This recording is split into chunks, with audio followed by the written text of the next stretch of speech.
welcome back to Up the Villa podcast, and welcome to our new concept that we are going to be bringing out next season. But I just thought we'd roll it out a little bit earlier, and I felt like because this is such a big game for Villa, then I'll bring on our first opposition guest. So welcome to the opposition preview show, and I'm delighted to be joined by Hollie Agombar, who is a Tottenham Hotspur fan. So she's going to be telling us a little bit about their season, etc. So how are you? Yeah, I'm not too bad, thanks. Thank you for having me on. Sometimes I talk about Spurs as if I need a therapy session, so it'd be nice to dissect how Tottenham are doing this season with you. Cool, good stuff. So we'll talk about the season in general to start with. I guess it's in two parts for a Spurs fan. It's the part that has just absolutely imploded, and then now we've got a little bit of a resurgence with Ryan Mason. So, how's the season been as a fan?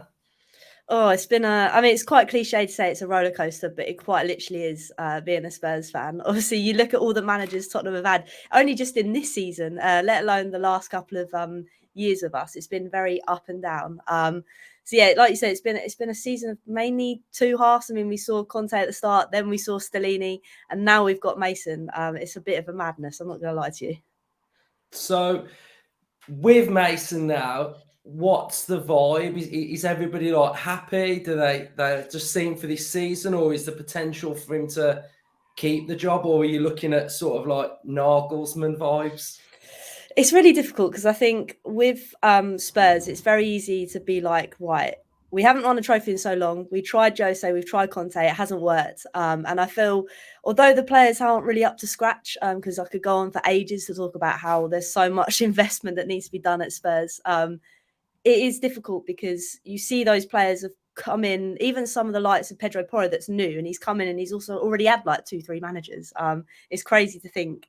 So in that kind of respects, I don't think Mason will be given a full-time job in terms of where we need to go next season, because I think he needs to go and learn his trade elsewhere before he has a massive step up to Spurs. But the way he's been playing at the moment, especially after that 6-1 defeat, it's been a big turnaround. And I feel like we just kind of need Spurs' identity back because it's been very lost in recent weeks.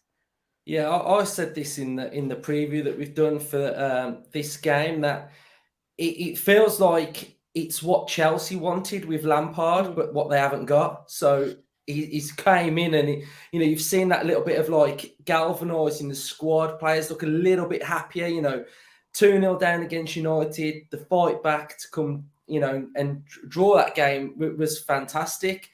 Then we have Liverpool, where Richarlison got his goal and it looked like, you'd salvaged a point, but go down the end of the pitch and they score. And then Palace, a 1-0 win. So it feels like there's a bit of a better vibe there.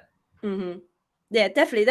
I think there is a better vibe. It's just these players have gone under so many different managers, and to find that vibe again is very difficult, because lots of us Spurs fans are very frustrated at the minute and seeing players that don't seem to have any fight. But then you think to yourself, well, how can they when they've gone through so many managers like hot dinners? So yeah, it is difficult, but hopefully under Mason, because he knows the club inside and out, I guess that's a positive to try and get those players to get back to playing the way, and just have, like I say, it's that identity thing with Spurs at the moment. We just haven't really got one. But like you said, in recent weeks, it seems to be picking up form again. Yeah.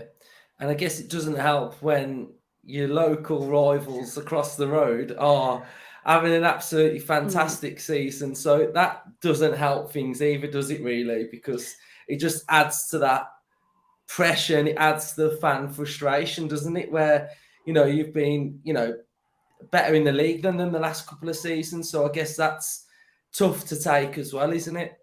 Yeah, I think so. I think for me, it was the fact that there wasn't a good time under Arteta, but they stuck with him. And with Spurs, we never really had that. I mean, the massive thing was me when we decided to sack Jose before a cup final. And then before then, you're thinking to yourself, oh, here we go again. So, yeah, I think what Arsenal have done, although it pains me to say it, they have done something good. I mean, you look at the ages of that squad as well, and to think where they could be. They might not do it this season, but again, to think that we picked them to fourth spot last season and then they've come out from the blocks firing. Is very frustrating, to say the least. I mean, if it was any other team, I wouldn't really care, but the fact it's them, it is very annoying. And this is a big game for Villa, because Villa have to win this game because you might hate me saying this, but it looks like Villa and Spurs are going for the Europa Conference League. So for Villa, it's something that we really want to get into. We really want European football, but Spurs are 3 points in front of Villa. So Villa have got to win this game to claw back that advantage to Spurs. So how are you feeling about playing Villa? Like, what's your thoughts? Are you confident going to Villa Park on Saturday? I'd like to say yes, but no, because with Spurs, I never know what I'm going to get. Like I said, one week we could be really good, the next week we could be really bad. So I wouldn't say confident.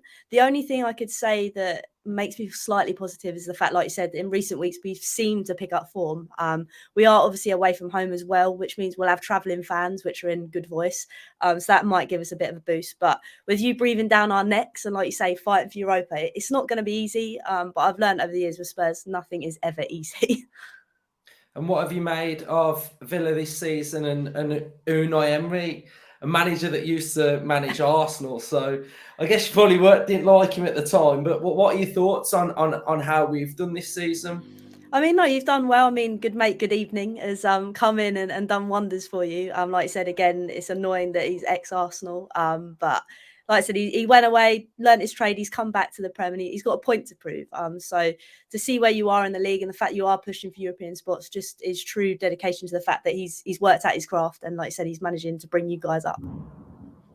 And finally, then, I just want to touch on Harry Kane. So where's everybody at? Because I mean, I look at Spurs and I think, you haven't been that great this season, but Kane has still got, I think he's got 19, 20 goals. He's 20 goal a season striker anyway, isn't he? So how do you feel like if he was to leave? Because to replace somebody that gets those goals every season, no matter whether you're good or bad, he will score those goals. Like, how are you feeling? Do you think he will leave? To be honest with you, every Spurs fan, if you ask that question to all of us, we'd say he needs to go just to go and win a trophy. Not saying I want him to go, because we all love him and adore him, because like you say, he always picks us up from out of nothing sometimes to get us 3 points. So in that respect, I would love him to stay. I think if he wants to win a trophy, though, I sadly don't think that's going to be at Spurs, and I sadly don't think it's going to be with his time with us. I'd love to say next year we might go on a massive bounce and somehow win something, but I don't think it's going to be the season, because I thought this season we were going to win a trophy with Conte, and we still haven't. So I don't think I'd begrudge him if he left. I also think he'll stay within the Premier League to obviously chase Alan Shearer's all-time goal-scoring record. But he is phenomenal, and if he was to go, we would need that massive rebuild that Pochettino said many years ago, and we're still trying to build it. So if he went, it would be a massive hole. And like you say, you're gonna have to field 2-3 players just to recuperate exactly what Harry Kane does. Yeah.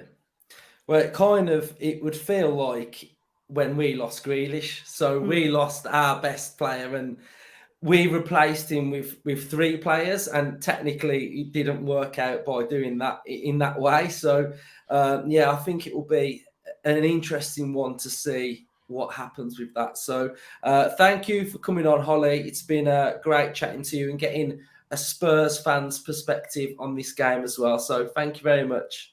No, thank you for having me. Like I say, it's nice to obviously speak to opposing fans and things. But yeah, I don't want to say good luck. Yeah, normally I end the episode by saying up the Villa, but you're not a Villa fan, so there we go. So yeah, thanks everyone for watching, and we'll see you on the next episode.